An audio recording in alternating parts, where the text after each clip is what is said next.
God! No! My Guys, my God! What are you doing? No, this is wrong. Oh my God! Look at what you did to him!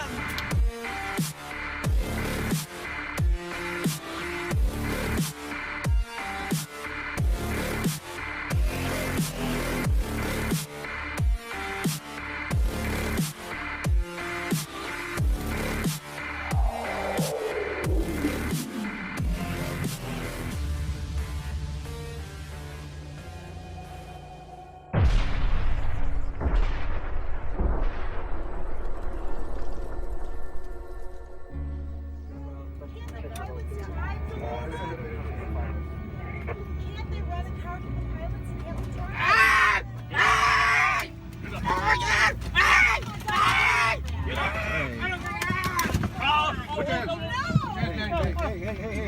Hey, come on. Come on. There you go. Oh, this is busted his wrong. lip. Oh my God! Look at what you did to him! Oh my God! So that officer who forcibly removed a passenger from an overbooked flight has been placed on leave over the incident. This afternoon, Chicago's Department of Aviation says the actions of the aviation security officer were not condoned by the department, which has ordered a review of the situation.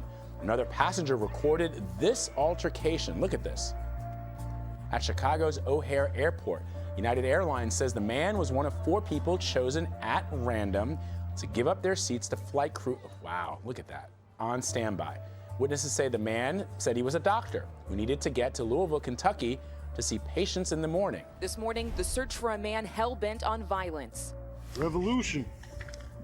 It's time for change. His rage pinned in a 161-page manifesto addressed to the White House, expressing murderous outrage towards the government and police, as well as anti-religious sentiments. Game time. More than 150 federal, state, and local officers now on a nationwide manhunt for Joseph Jakubowski, shown mailing that manifesto. Authorities say the 32-year-old is armed and dangerous after allegedly robbing a Wisconsin gun store last week. According to police, Jakubowski reportedly broke into Armageddon Supplies Tuesday at 8:40 p.m. These surveillance images appear to show the suspect stealing 16 high-end firearms, including 2 assault rifles, possibly some gun silencers. 30 minutes later, police say Jakubowski set his own car on fire, leaving it abandoned nearby. Officials telling us that he also has a bulletproof vest and helmet as part of a plan for a brutal attack. There he is. You'll never forget this face, ever. The man filming that Facebook video, Y'all have no idea what's about to happen. questioned by police. Well, we know who was with him. It was an associate, and we have interviewed him, and he's been very cooperative with the authorities. And on this Holy Week, churches in the area keeping their doors open and keeping the faith. And we have to make sure that we are looking out for our neighbors, our brothers and our sisters.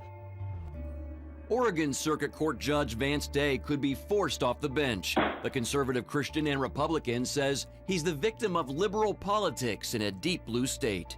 Because I stood quietly for natural marriage at a point where the state was quickly turning toward gay marriage, I was targeted, I believe, to send a message to other judges who had the same perspective I do. And that is, if you err or you state your perspective in any way, shape, or form to the public about your beliefs, then you have no place on the bench. The state's Commission on Judicial Fitness and Disability said Day violated his oath of office by committing 8 ethics violations, and it unanimously recommended his removal. The commission accused Day of telling his staff to make sure no same-sex couples were brought before him for marriage ceremonies, of creating improper relationships with defendants, and of allowing a convicted felon to handle a gun, among other charges. So are all these allegations false? We proved they were false. The allegations that the commission threw at me, as one person has said, it was like throwing the kitchen sink at somebody. I believe their main point was, we don't think that you're a proper person. You don't fit our model as a judge. They never quite articulated why. They just came up with a variety of allegations.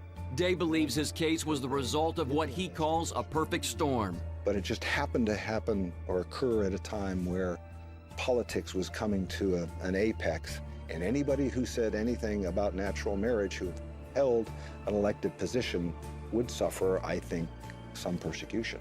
So you believe that you're the victim of a political vendetta based on your stance on same-sex marriage? My opinion, based upon what I've seen in the last 2 years, is that I think same-sex marriage and that issue has complicated what should have been a very simple, straightforward ethics case. I don't think they expected me to fight. They came to me and my attorneys and said, if you just resign, this will all go away. I can't resign. I didn't do anything wrong. I simply, as a person of faith, chose to recuse myself from a non-judicial act and stay in conformity with my principles. They can get married by somebody else. Just please don't ask me to do it. That's all I said. Day says Oregon does not require its judges to preside over weddings. Judge Day appealed the commission's decision, and his case is now before the state Supreme Court. However, his legal troubles don't stop there. He also faces a criminal indictment. The charges stem from Day's time as the judge presiding over the Marion County Veterans Treatment Court and his interactions with a Navy SEAL who was a convicted felon and defendant in the court. Day is accused of allowing the SEAL to possess and control guns on 2 separate occasions. Like the alleged ethics violations, Day says the criminal charges are politically motivated. I've testified in the past about what did happen. I didn't aid and abet a felon in the possession of a firearm, ever. I never would do that, and I never did. Former Virginia Governor Bob McDonnell told CBN News he believes Day will be found innocent. McDonnell was a friend of Day's, and the two were classmates at Regent University.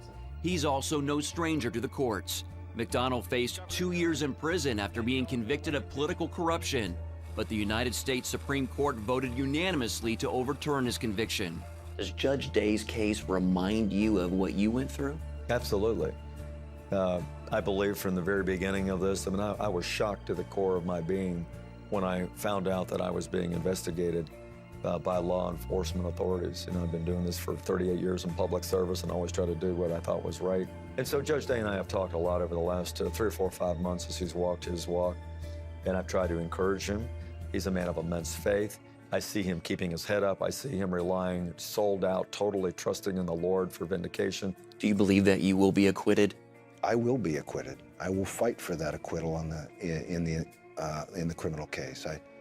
I deserve a jury trial. I want that jury trial because I can prove things in that jury trial that the commission did not allow us to prove. Stopped us, in my opinion, from presenting evidence. Judge Day has a hearing on motions to dismiss the criminal indictment later this month. And in June, he makes his case on the ethics violations before the Oregon Supreme Court. Creeping pro-Sharia academic curriculum blankets the United States. Thanks to the Department of Education, PBS, the George W. Bush administration, and the former Muslim Brotherhood lackey-in-chief, Barack Obama. He took them off the terrorist list.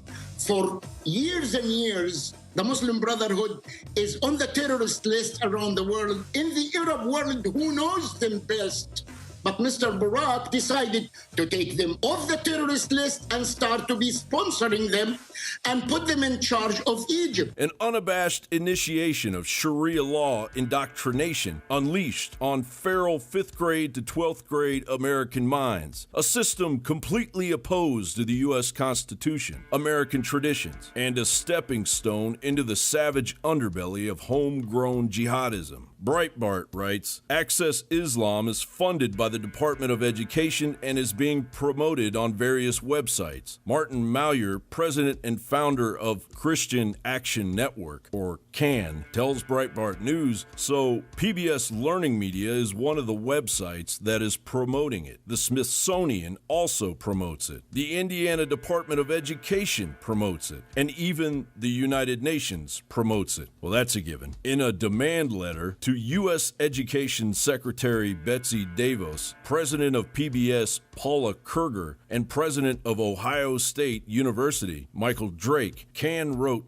The nature of the materials and lack of any similar materials for other religions such as Judaism, Christianity, or Hinduism demonstrate the Establishment Clause violation, because there can be no argument that the materials are for comparative educational purposes. Mallier says CAN has been able to determine the curriculum was originally started by President George W. Bush in 2005. But at that time, it was a program that simply taught students about the traditions, culture, and holidays of Islam. Then it became greatly expanded under the Obama administration. It has continued to develop and now has had a greater, broader outreach. In the early 1960s, the Supreme Court ruled on Engel versus Vitale and Abington School District versus Shemp, declaring school-sponsored prayer and Bible readings unconstitutional. So why is the indoctrination of Sharia protected? And by what? Certainly not the U.S. Constitution. It appears to be protected by a league of bleeding heart lefties and Sharia advocates inhabiting the legislatures across America. For example, on March 25th, the Montana legislature passed in a tight vote, 56-44, to ban Sharia law in the United States. Sharia law boldly states that it is the only law of the land, thus eventually circumventing the U.S. Constitution. The U.S. Constitution, which is made by people,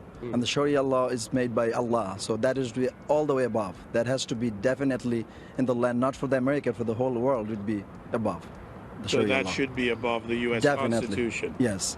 And what are your views on, say, local U.S. governing laws versus Sharia law? A lot of people are pretty turned off by the word Sharia, but there's not much to it. It's really just the same fundamentals that are laid out in the Constitution. Negative. Under Sharia law, wives can be beaten. Under Sharia law, females enjoy fewer rights than males. Under Sharia law, wives should be subservient to their husbands. And under Sharia law, women are deemed lacking in faith and intelligence. All of these things do not happen under the Constitution because men and women had the exact same rights. So, who were the 44 fools in Montana who voted against it? It's nothing less than an affront to our battle-hardened First Amendment, strictly prohibiting the aggressive establishment of a state religion.